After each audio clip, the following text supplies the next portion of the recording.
अस्सलाम वालेकुम। मेरा नाम खालिद बारी है। मैं एडवोकेट हाई कोर्ट हूँ। मैंने LLM किया है बैरियर यूनिवर्सिटी इस्लामाबाद से।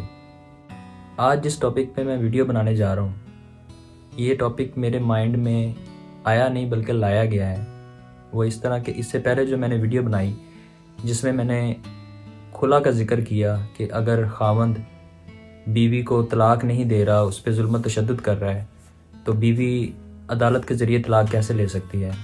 तो जब मैंने वो वीडियो बनाई तो फिर मुझे काफ़ी ज़्यादा लोगों की तरफ से मैसेजेस आए, कमेंट्स आए कि सर, डाइवोर्स के बाद जो सबसे बड़ा जो इशू होता है, मसला होता है, वो बच्चों की हज़ानत का होता है। मींस के गार्डियनशिप के बच्चे माँ के पास रहेंगे या वालिद के पास। तो फिर मैंने सोचा कि मुझे इस टॉपिक को भी कवर करना चाहिए और बताना चाहिए लोगों को कि बच्चे के ऊपर किसका हक है और किस तरीके के ज़रिए बच्चे की जो गार्डियनशिप है वो ली जा सकती है। तो आइए बढ़ते हैं अपने टॉपिक की तरफ।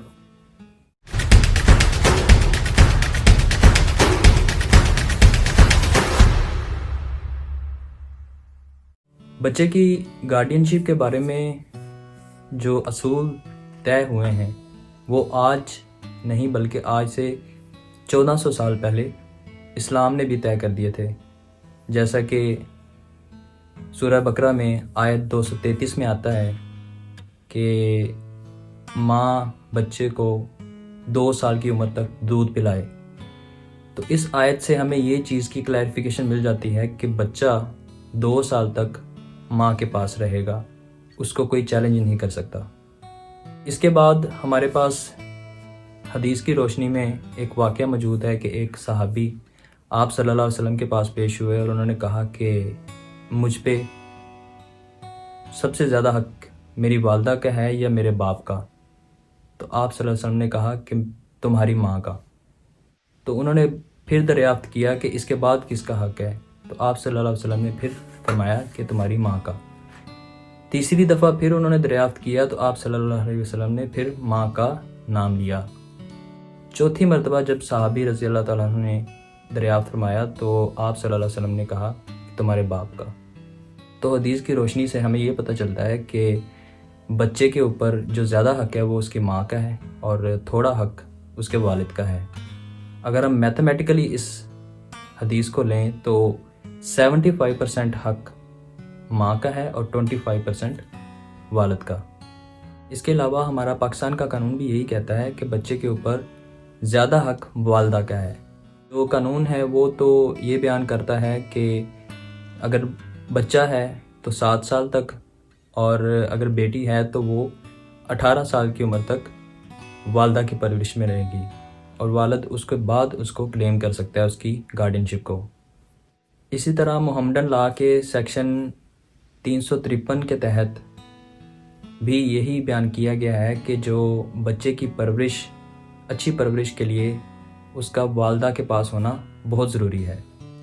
इसी में मोहम्मदन लॉ में सेक्शन 354 में आया है कि वालदा को हज़ानत से यानी कि गार्डियनशिप से महरूम भी किया जा सकता है, लेकिन स्पेशल सर्कमस्टांसेस के तहत। यानी कि मिसाल के तौर पे अगर वालदा बदअखलाक हो जाती है या वो उसकी जो वालिद के साथ मीटिंग्स नहीं होने देती या वो उस कहीं ऐसी जगह पे शादी कर लेती है जो माहौल उन बच्चों की परवरिश के लिए ठीक नहीं है, तो इन स्पेशल सर्कमस्टांसेस के तहत अदालत जो है वो बच्चे को माँ से लेके वालिद के पास दे सकता है।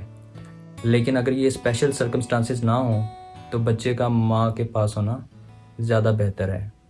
हमारे पास एक केस लॉ है 1996 CLC पेज 1, जिसमें ये असूल तय किया गया है कि बच्चे की हज़ानत के लिए यानी कि गार्डियनशिप के लिए उसके वालिदैन का मज़हब नहीं देखा जाएगा, उनका फ़िरका नहीं देखा जाएगा, बल्कि बच्चे की फलाह और परवरिश जहाँ पे बेहतर हो सकती है उन असूलों को देखा जाएगा।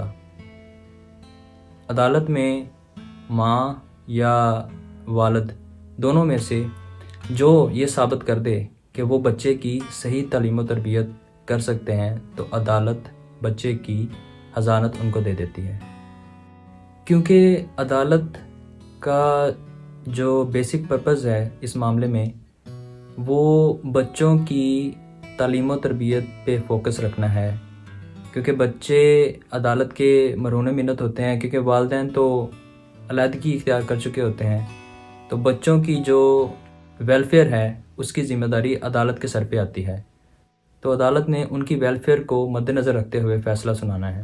حضانت یعنی کہ گارڈینشپ کو جو ریلیونٹ لاز ڈیل کرتے ہیں وہ گارڈینشپ اینڈ وارڈ ایکٹ ہے، جس کے 3 بیسک جو مین لاز ہیں جو زیادہ اس میں کام آتے ہیں، ایک 9، 12 اینڈ 25۔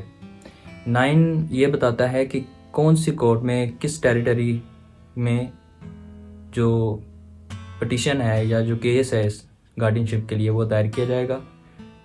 12 ڈیل کرتا ہے ٹیمپوریری گارڈینشپ سے ریلیٹڈ، اور 25 پرماننٹ گارڈینشپ سے ڈیل کرتا ہے۔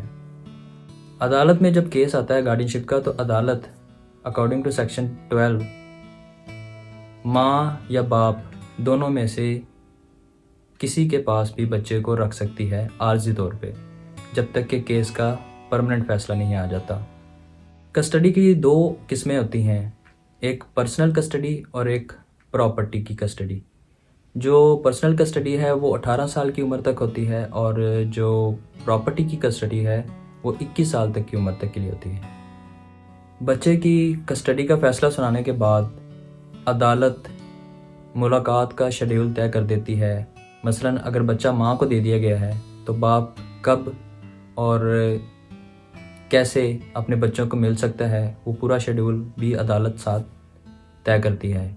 اور اگر اسی طرح باپ کو بچہ دے دیا گیا ہے تو ماں کیسے ان کو مل سکتی ہے، کب کب مل سکتی ہے، وہ سارا شیڈول عدالت طے کرتی ہے۔ بعد میں اگر اس شیڈول کے مطابق عمل نہ ہو تو عدالت حضانت واپس بھی لے سکتی ہے۔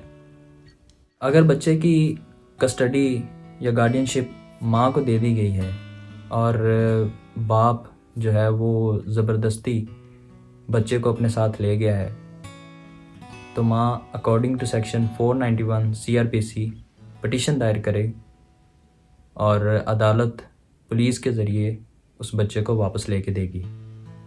اچھا جی، یہ سارا پروسیس تھا بچے کی حضانت لینے کے لیے، اور بچے کی حضانت کس کے پاس ہونی چاہیے آفٹر ڈائیورس یا خلا۔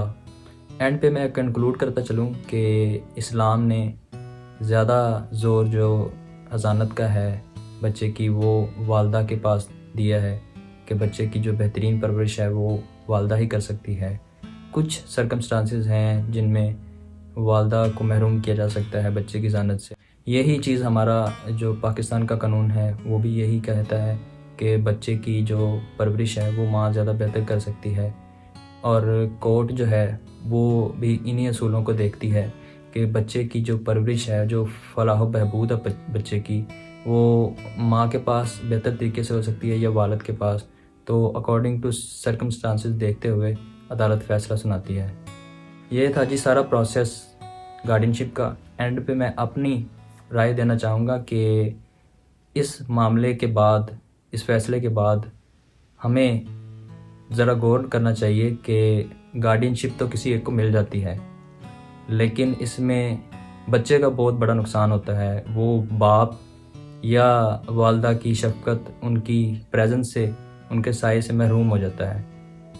تو اس چیز کو ہمیں مد نظر رکھنا چاہیے۔ ہمیں لازمی بچے کی جو پرورش ہے وہ بہترین طریقے سے کرنے کے لیے والد اور والدہ کا ایک ساتھ ہونا بہت ضروری ہے۔ اس پہ جو ہے ہمیں خاص توجہ دینی چاہیے، اور بیوی کو چاہیے کہ وہ شوہر کی جو کمی پیشیاں ہیں ان پہ صبر سے کام لے، اور خاوند کو چاہیے کہ بیوی سے نرمی سے پیش آئے، اور جو بھی اس کے معاملات ہیں ان کو خوش اسلوبی کے ساتھ، صلح کے ساتھ نبھائیں۔ میرا چینل سبسکرائب کر دیں، بیل آئیکن کو پریس کر دیں تاکہ میری آنے والی ویڈیوز آپ تک پہنچتی رہیں۔ تھینک یو سو مچ۔ اللہ حافظ۔